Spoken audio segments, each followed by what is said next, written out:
porque el que no lee, no escribe. El hombre que solo de medicina sabe, ni de medicina sabe. El relato es un cuento largo, para mí.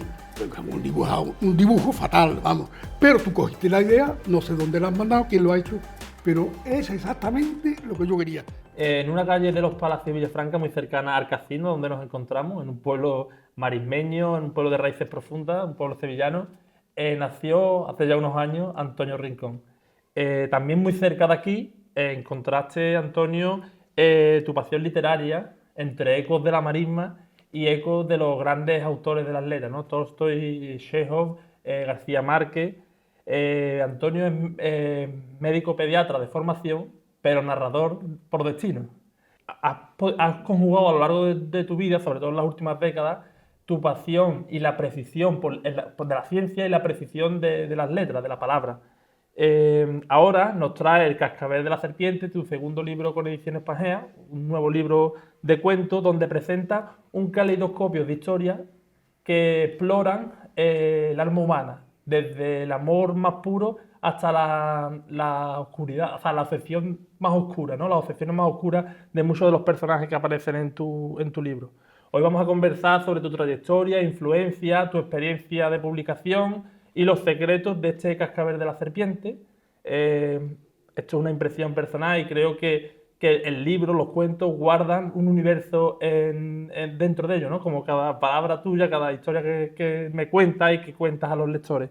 Nos encontramos hoy en la sede de la Asociación Cultural Bavia, en el Casino de los Palacios de Villafranca, a quienes queremos agradecer, por supuesto, que nos hayan prestado este magnífico espacio. Antes de todo, Antonio, muy buenas. Muy buenas. En este marco marismeño, en este pueblo, naciste y se despertó tu pasión literaria. ¿Cómo se despierta esta vocación? ¿Cómo comienza tu amor por la literatura, por la escritura, por la lectura? Yo me imagino que es como comienzan todas estas cosas, ¿no? Quizás la influencia del maestro que yo tuve, don Diego Llorente, de reconocida fama aquí en el pueblo, quizás fuera el que indujo al que uno leyera más y pensara en la literatura, porque en clase, yo di clase hasta que me fui a Dos Hermanas, a San Hermenegildo, a estudiar allí el bachiller, pero antes estuve hasta tercero con don Diego. Quizás fuera por eso. Y además que empecé a leer muy joven, pues 10, 11, 12 años. Es que estamos hablando de una época en los palacios, estamos hablando de los años 50. Y quizás fuera por eso. Luego, durante mi profesión, que era una profesión muy bonita, muy hermosa, pero dura, porque yo tenía que ver, tuve en Mairena del Arcor casi 20 años, luego fui a Sevilla, pero viendo niños, a todas horas, porque entonces tenía un servicio yo de 24 horas, que es lo que había entonces. No había servicio de urgencia y te llamaban a cualquier hora del día. Bueno, quiero decirte que en aquella época yo leí muchísimo, no escribía, porque no tenía tiempo, pero los domingos, los sábados, cualquier hueco yo leía. Y esa retentiva de tanta lectura luego rompió en una afición, digamos, volteriana sobre la escritura. Y empecé a escribir ya cuando me jubilé, que tenía tiempo libre y ya tenía acumulado mucha lectura y seguí leyendo. Porque el que no lee, no escribe. Ya lo dijo Gregorio Marañón. Bueno, cuando yo hice medicina y luego pediatría, y Marañón, que era médico, decía: el hombre que solo de medicina sabe, ni de medicina sabe. O sea, que el médico, aparte, tiene que ser un humanista, aparte de su profesión a la que se tiene que entregar, tiene que ser un hombre que lea mucho para saber casi de todo. Eso es normal, es frecuente en los médicos. Y eso, así se me despertó la afición a escribir, sobre todo leyendo muchísimo. También has mencionado, creo, alguna vez a Antonio Cruzado, ¿no? Una persona Sí. muy reconocida y querida aquí en los Palacios. Sí, Antonio Cruzado yo lo quiero mucho y lo admiro. Él tiene 3 años más que yo. Estuvo con don Diego también, era la mano derecha de don Diego. Y Antonio Cruzado me prestó los primeros libros. Y quiero recordar los libros como era, claro, hasta entonces yo había leído, como todos los jóvenes de entonces, los niños, novelas del oeste, casi todas. Valió una peseta al intercambio, en aquella época, cambiar en los kioscos y leíamos novelas del oeste. Entonces, hasta que Antonio Cruzado me dijo, no, lee este. Y entonces creo que me dejó un libro, Los Dueñas, de Manuel Halcón, un escritor sevillano, que luego fue presidente de la Real Academia de Madrid.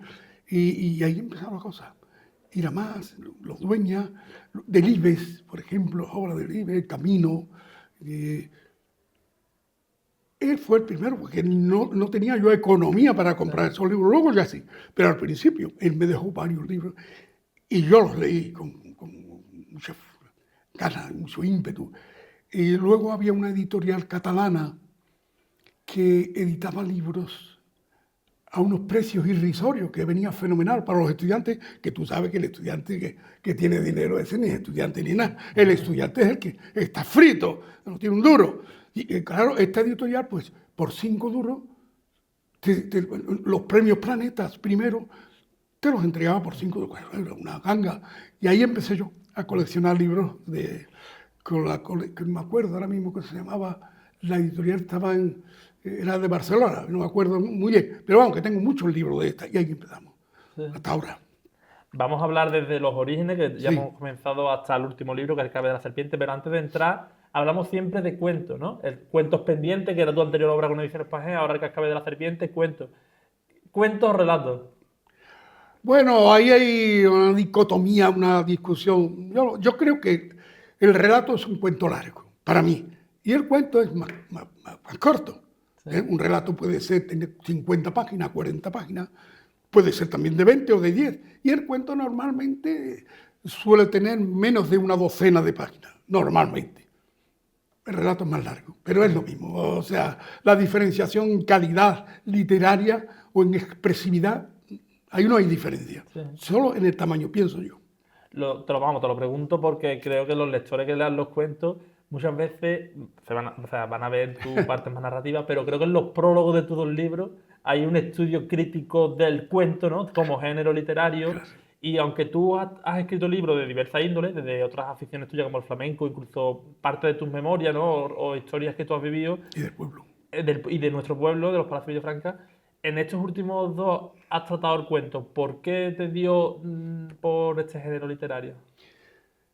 Bueno, tú sabes que los escritores, la mayoría, empiezan escribiendo poesía. ¿Qué es lo que más nos impresiona en la juventud? Leer a Becky, a Machado, o a Góngora o a Quevedo, ¿sí? El siglo de oro, todo eso. Y eso es lo que más te impresiona. Entonces escribe. Yo tengo muchas escritas, claro que no valen nada o muy poco, pero poesía. Es lo que más te llama la atención y lo más fácil quizás para acceder a la escritura. Luego empiezas a leer novelitas, lo que sea, narrativa breve. El cuento es una narrativa breve. Y eso ha sido más tardío. Bueno, joven todavía, pero más tardío que la narrativa larga, por ejemplo, la novela, ¿no? O la poesía. Claro, es que, no sé, Isabel Allende, esta escritora sudamericana, dice de esto, y lo pongo aquí en el libro, que dice, la novela requiere trabajo, mientras que el cuento es imaginación. Dice ella, claro, que escribe novelas, por más detalle. Es verdad. Por ejemplo, en este libro vamos a hablar de él, ¿no? De El Cascabel de la Serpiente. Aquí hay 30 y tantos cuentos, breves, que tienen, quizás lo más llamativo de los cuentos es el final. Siempre ha sido así, luego ya no. Como decía Hemingway, decía que no, que el cuento no tiene por qué tener un final clamoroso, ni mucho menos. Pero bueno, yo creo que sí. Entonces, el cuento son una o más historias incluidas dentro del tema y luego tiene un final sorprendente, normalmente, que el lector no se lo espera. Y ahí está la gracia del cuento. Y no sé por qué me dio por eso, porque he leído muchísimos cuentos. Lo he leído a todos los grandes autores, y son muchos. Allan Poe, como tú has nombrado, a Chekhov, y Delibes, por ejemplo, Borges, Cortázar, muchísimo. Y siempre te queda alguna reminiscencia de eso. Ahora vamos a ahora profundizaremos en algunos de los cuentos y que nos cuéntame un poco más sobre ellos, pero me gustaría conocer antes cómo te enfrentas a la complejidad de construir diferentes perspectiva, temas, personajes, porque una de las características esenciales de tu obra de cuentos es la heterogeneidad, ¿no? Que cada cuento sea... diferente. Sí. ¿Cómo te enfrentas a esta complejidad, ¿no? De que cada cuento estos 30 y tanto y otros 30 y tanto, 40 en cuentos pendientes. ¿Cómo lo haces? Bueno, hay autores que escriben el mismo tema y escriben 20 cuentos y ese mismo tema le varía. Nunca me ha gustado eso. Me gusta la variedad, como son Borges, son Cortázar y todos estos escritores, que cada cuento es una historia diferente. Eso es lo que me ha gustado desde el principio. ¿Que cómo surge esto? Pues no se sabe, no lo sé. No lo sé. Tú vas por la calle paseando por Sevilla, una ciudad bellísima como Sevilla, y tú vas paseando y ves algún detalle en la calle, y sobre eso llegas a tu casa y cuentas una historia de un personaje ficticio, pero lo sitúas en aquella escena, y no sabe por qué, no sabe. ¿Por qué son diferentes todos? Sí, porque las historias tienen que ser así, sorprendentes y diferentes. Y siempre me ha gustado eso. He leído muchísimos cuentos y algo se queda, aunque yo no copio ninguno, porque tú observas que no hay cuentos que están copiados de otros autores, pero claro, la literatura siempre tiene un reflejo en el que va a escribir lo que tú has leído antes, pero no sé realmente por qué surge eso, y además te voy a decir otra cosa. Hay cuentos, hay semanas en que he escrito 5 cuentos en una semana, pero hay veces que llevas 6 meses y no escribes nada. Ahora llevo casi un año o medio año sin escribir. O sea, vienen las cosas porque sí. Me has contado alguna vez que, como cada día vas al Ateneo de Sevilla, ¿no? Desde tu casa, que son unos 4 kilómetros, 3, 4 kilómetros, tanto de ida como de vuelta. Me has contado alguna vez que empieza una idea en tu casa y mientras vas paseando por Sevilla vas montando un cuento, ¿no? Así es, así. Realmente es así. Estamos ante el Cascabel de la Serpiente, que además es uno de los cuentos que aparecen en el libro. ¿Por qué decidiste que esta palabra, ¿no?, diera título a la obra? Bueno, en el Cascabel de la Serpiente, en los cuentos que viene incluido aquí, no hay ninguna serpiente con cascabel ni cascabel, pero sí una analogía, digamos, el cascabel, la serpiente mueve el cascabel para avisar de su picada mortal. Te está diciendo, no te acerques, que te pico y te mato. Entonces avisa. Y yo en ese cuento, que no tiene nada que ver, no hay animales ni serpientes,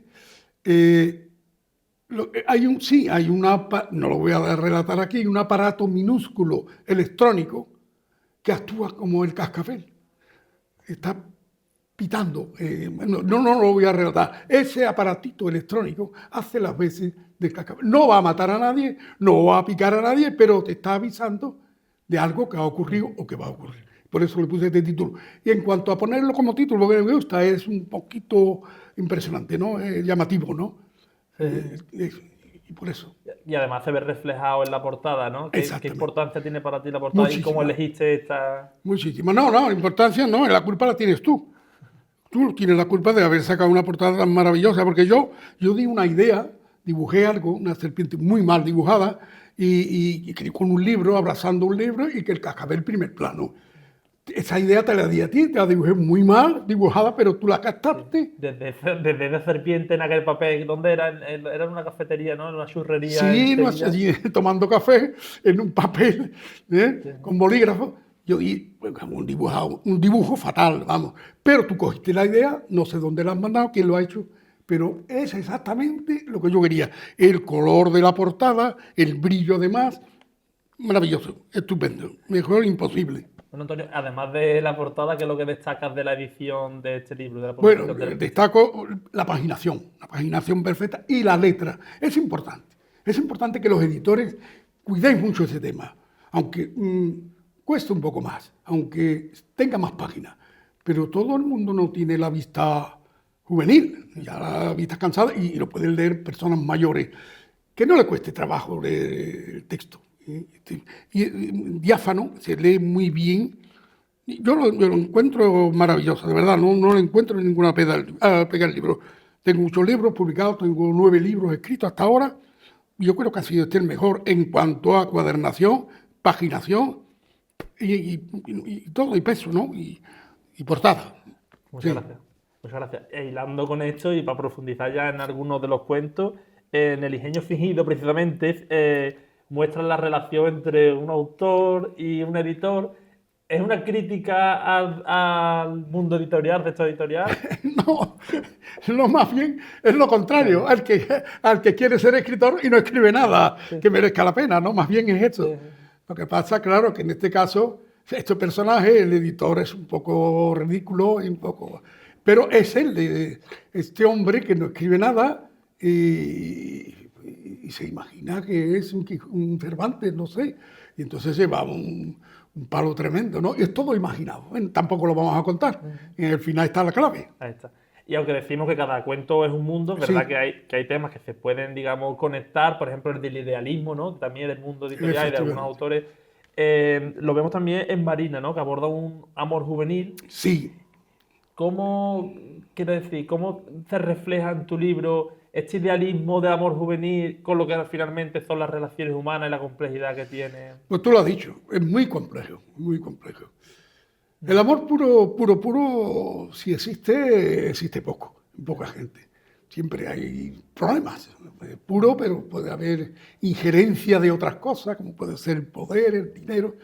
Pero en este caso, sí, Marina, te refieres al Sí, cuento Marina, Marina. Marina.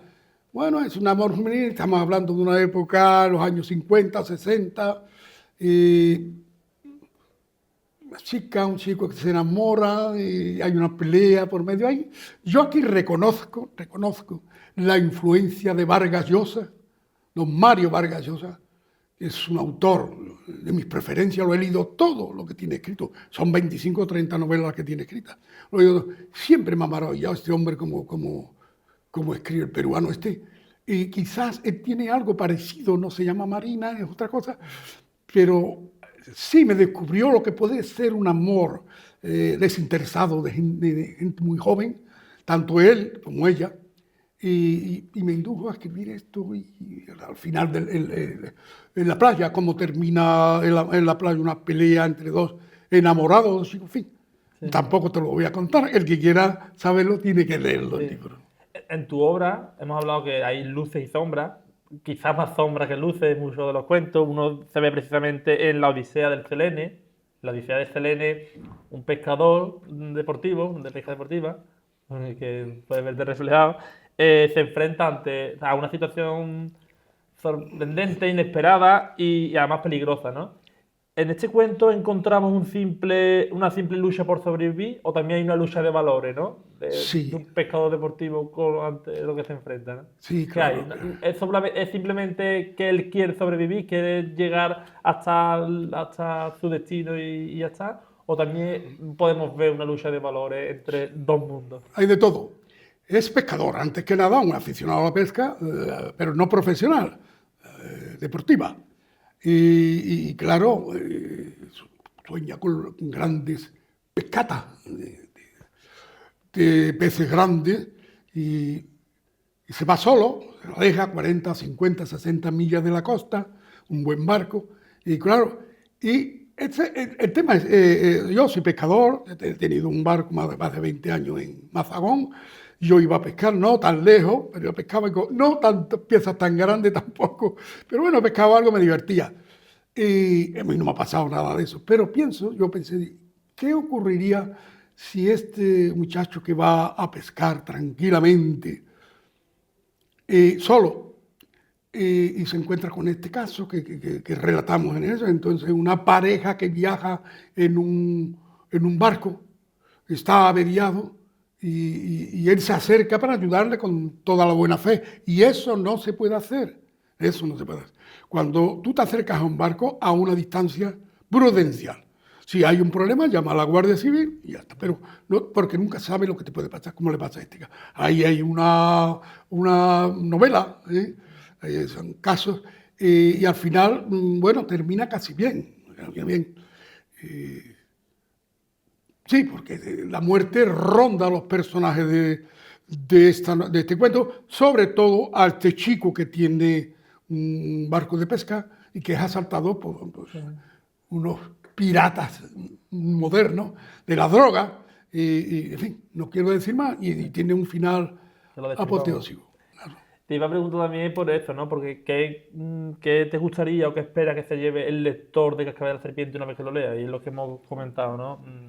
También creo que tu literatura, aunque, o sea, utiliza las palabras precisas, hay un léxico rico, hay una profundización en la esencia del ser humano, pero también es divertido. O sea, quiero decir que los lectores también que lean tus cuentos se van a divertir. Sí, algunos tienen Tiene humor uno, sí, sí. intrínseco. Sí. Además, que no lo hemos hablado en toda nuestra conversación, pero el humor, un humor a veces sórdido, a veces Sí, sí, sí, disimulado, así. la ironía, ¿no? Las situaciones irónicas, la ironía kafkiana, podemos decir, ¿no? La Sí, ironía sí. que utilizaba Kafka está muy presente en el cuento. Y bueno, después de estos dos últimos libros, has dicho ya 9 en total desde que comenzaste a Los dos escribir. últimos que me la has editado precisamente tú, Ahí está. Pangea, eso es, todo hay que decirlo. Ya son casi la decena, que por Sí, cierto sí, 9 libros, sí. habrá que cambiarlo la biografía en el próximo libro. ¿En qué estás trabajando actualmente? Pues mira, tengo una novela empezada, pero no encuentro el estilo. Quiero un estilo revolucionario mío, bueno, propio, sobre la vida de un médico joven que va a un pueblo, trabaja, se encuentra con muchos casos importantes que tiene que resolver. Y claro, ¿qué estilo? Porque claro, se ha escrito mucho sobre eso. Y entonces hay que buscar el estilo, si hay mucho diálogo, si no lo hay, si hay problemas. No. Ahí estoy, a ver si soy capaz de publicarlo, claro. Estupendo. Yo estoy muy contento, la verdad, de que esta sea la segunda obra y que quiera seguir escribiendo y publicando, porque una de las máximas que siempre tengo yo en Ediciones Pangea, en la editorial, es que los autores nuestros, más allá de la acogida que tengan, aunque generalmente siempre es buena, pero más allá del éxito comercial, de venta, y la repercusión que tenga la obra, que siempre quiera seguir escribiendo, que quiera seguir publicando, porque significa que la experiencia ha sido buena y que el amor por la literatura, la pasión por escribir no va a abandonar. Así que No, claro. Sí, primero ha sido leer, leer, leer, leer. Y luego el que lee mucho tiene la pulsión, la necesidad imperiosa de escribir algo. Puede ser mejor o puede ser peor. Y se agota, bueno, no sé, no me acuerdo ahora mismo de la autora, una autora americana que escribió un solo libro, vendió millones. sí, Harper Lee, ¿no? Esa, Mataron, que ahora una vez que ese falleció libro. o a punto de No, el fallecer, otro, publicaron el segundo, que no ha tenido... no, eso no, no ha porque tenido- lo ha escrito otra persona. La primera, Harper ¿cómo? Lee, mataron a un ruiseñor. Exacto. Eso es una maravilla. Pues esa mujer solo escribió ese libro. Y ha dado la vuelta al mundo y ha vendido millones de libros. Eso es raro, ¿no? El que escribe uno tiene que escribir otro y otro. En este caso yo empecé con el flamenco. Viví el flamenco en Mairena del Alcor, es un pueblo muy flamenco, y escribí 3 libros, letras también, letras flamencas, que me han gustado siempre mucho, y los 3 primeros libros que escribí. Luego ya no. Luego ya empecé otras historias. Bueno, aquí están relatados en el libro, aquí lo pongo yo. ¿Qué pasa el siguiente? Que esto es ya un libro de humor, de experiencias médicas, pero para reírse un poco. Vientos de ayer, que hablo del pueblo, de los palacios. Y las raíces flamencas, reedición Una herida en el tiempo, que es la única novela que he escrito hasta ahora, y luego estos 2 cuentos. Estos 2 libros de cuentos que ha editado Pangea. Y espero que el 10º sea la novela esa que tengo en proyecto. Antes de terminar Sí. esta conversación íntima, me gustaría que me contara qué sientes aquí en el casino, donde has estado durante muchos años, ¿no? Que ahora el trabajo, la profesión te llevó a Mairena primero, después a Sevilla, pero aquí ha estado tu padre hace 50 o 60 años, aquí has estado Y yo tú. antes en la peña juvenil, que estaba aquí, antes del casino, la peña de los jóvenes. Y aquí venía, yo era socio de aquí, claro, y ¿Y veníamos... qué sientes ahora, después de tantos No, años, no. aquí con tu libro? No, yo siempre he venido por aquí. Primero, soy un adicto a la cooperativa de los palacios, una maravilla. No existe algo frutal mejor que eso.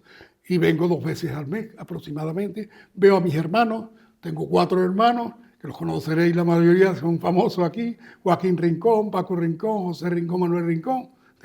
Estoy con ellos cuando vengo, hecho rato.